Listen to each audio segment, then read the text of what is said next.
Whenever an accounting fraud happens, one of the first few questions that people ask are, who was the external auditor? Why weren't they able to uncover that? To many, it would seem like failure to uncover fraud is a failure of audit. But is it right to say so? Hello everyone, welcome back.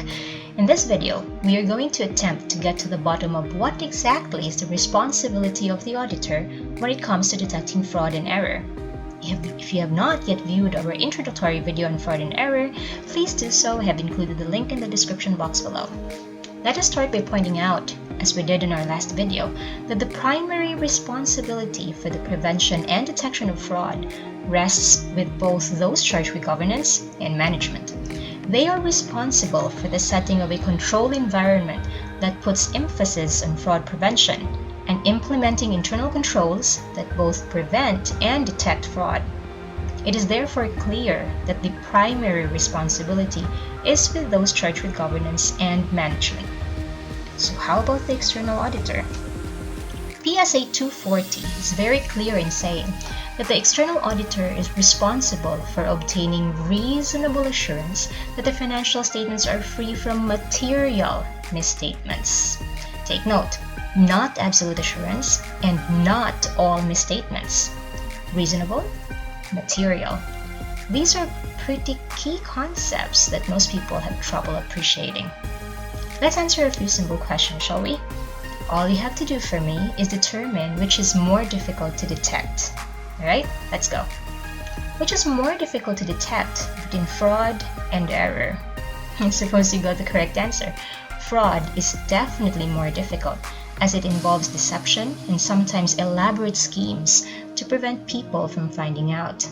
Never underestimate the evil of collusion and how it undermines even the best controls. How about this one? Employee fraud versus management fraud. Correct again, I suppose. Management fraud is a more sophisticated level of fraud involving tampering with documents and manipulating financial statements, thus making it more difficult to detect. Keeping these things in mind, it is then important for the external auditor to maintain an attitude of professional skepticism, consider the potential for management override, and recognize that procedures that we use to detect error may not be enough to detect fraud. Let us now take a closer look at the auditor's responsibility in each of these four important phases in an audit: planning, testing, completion, and reporting. Let's start with planning. There are basically two major steps in this phase. Number one, inquire from management, and number two, make your own assessment. Wait, did you just hear me say inquire from management? Yes, you did. You see, this is one of the inherent limitations of an audit. At some point, there is some degree of reliance on management's representations, tempered of course with our professional skepticism. Our inquiries of management would include such things as, what is management's assessment of risks due to fraud? And what controls have been established so far? And is management currently investigating any suspected fraud? But what if management fraud is in play? Do we really expect management to deliver this information to us in a silver platter? Quite obviously not. The inquiries we raise may be effective in raising suspicions of error, or maybe even employee fraud, but it may not be as effective for management fraud. That is why we always have to stand guard, be professionally skeptic, and most importantly, choose our clients wisely. It will be very difficult to continue with an audit when the very people you suspect are those who are supposed to take care of the business, wouldn't it? Next, make your own assessment. According to PSA 240, the auditor must assess the risk of material misstatements due to fraud and consider this in designing the audit procedures. This assessment is a product of our knowledge of the entity together with what we have learned from our inquiries with management. Now, suppose the auditor assesses the risk of material misstatement to be high. What should he do? Well, he may do the following. Heighten his professional skepticism. Assess control risk as high, meaning he does not intend to rely on the company's internal controls. Be choosy in the selection of the audit team, preferring those who are more experienced and more skilled, and decide whether management selection of accounting policies is appropriate and not vulnerable to manipulation. Let's talk about the second phase, testing. Let us now pretend that you have a suspicion of fraud. Quite worrisome, right? Now listen carefully. When the auditor has reason to suspect that fraud exists, he cannot turn a blind eye. You can't just say, I'll just pretend I didn't know that. Anyway, management is the one responsible. Nope, that's not how it works.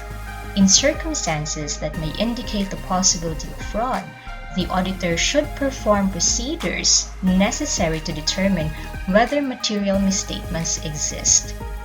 Now, when after performing the necessary procedures you have identified that there is indeed a material misstatement, follow the following matrix. First, determine, is it fraud or error? If error, propose an adjustment. If this truly was a mistake, management shouldn't think twice about correcting it, right? But what if it's fraud? Ask yourself, is it material? If not material, you can heave a sigh of relief.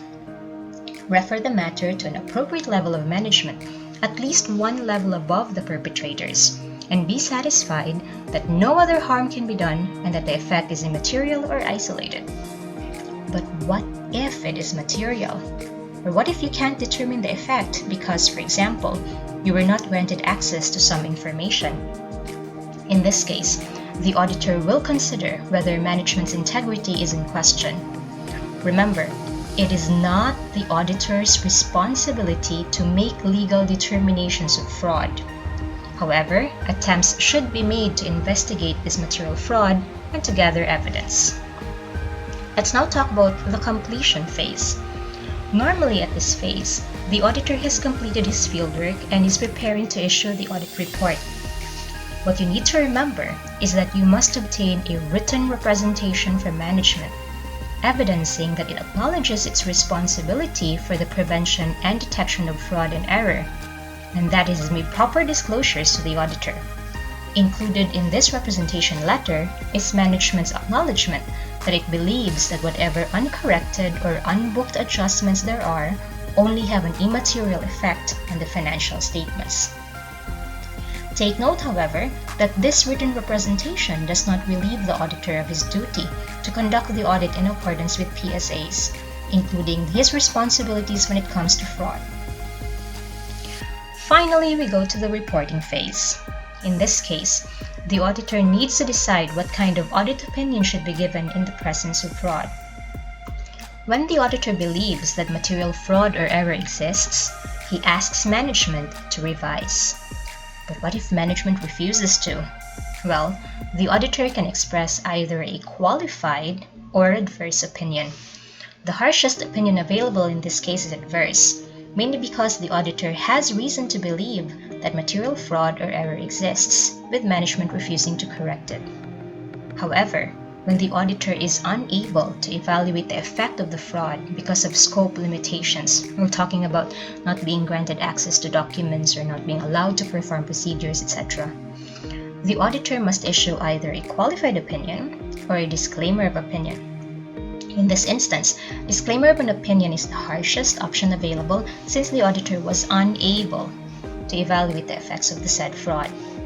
And there we have it, the auditor's responsibilities for fraud and error.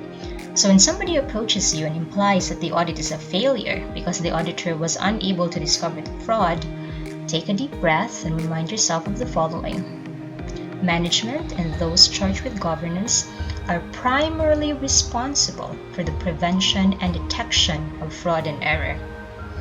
How about the external auditor? Well, he is responsible for obtaining reasonable assurance that the financial statements taken as a whole are free of material misstatements.